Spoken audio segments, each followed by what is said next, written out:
I'm Dante. I work at the Monshire Museum here in town up the road in Norwich. I started volunteering a couple months ago. I've only been around for a few rounds of rep panels, but I moved here 2 years ago and I wanted to find a way to get to know the community better and also to try to familiarize myself with some community solutions to larger scale problems. So I thought this would be a great organization to get involved in. As a volunteer on the rep panels, I sit and I listen non-judgmentally to the stories that people have that they bring in and try to provide a community relationship outside of a punitive situation, just a, like a neighborly presence.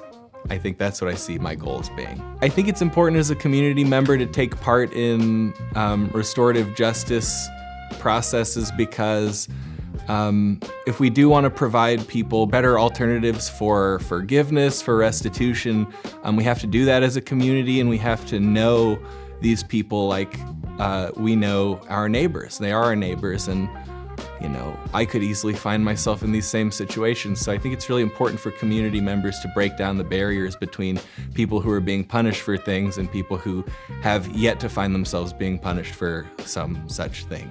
So I think it's important to explore restorative justice as a community building measure and as a way of bringing people in and making sure that we are all taking care of each other. I think my biggest hesitation in joining this kind of work is simply that I don't have a background in it at all. I've got, education and arts backgrounds in general, but I felt that as a curious person and somebody that wanted to really be a part of this community, that if I could come and primarily listen and be present and not feel the pressure to contribute too much, but simply be willing ears in a situation that I'd be able to contribute something. And this is a great place for that because the main role for the volunteers is to be a listener and to hear the stories that people are bringing.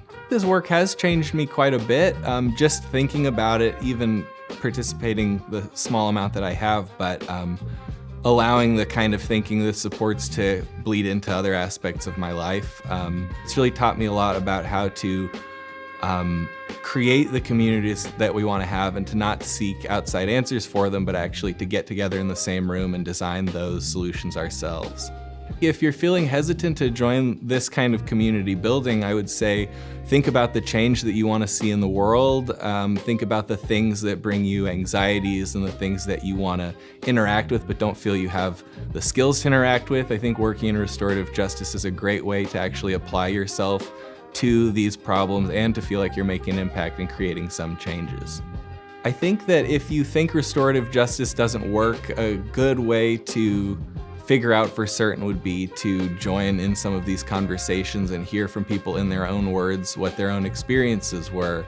I think a lot of times because of the system of punishments that we have in place, we don't really get to hear people's stories and their motivations and their reasons, and we kind of cook up all kinds of ideas about what we think people are like, but when you sit down with them in a room, you realize that they are your neighbors, they're people that you know, they're people that you've seen before, Even coming in, I had ideas about the kinds of people that I would be interacting with, and I realized that we're all the same people in the same community with very little differences between us other than the things that have happened to us. So I think the best thing you can do if you have any skepticism is to sit down and have some of those conversations.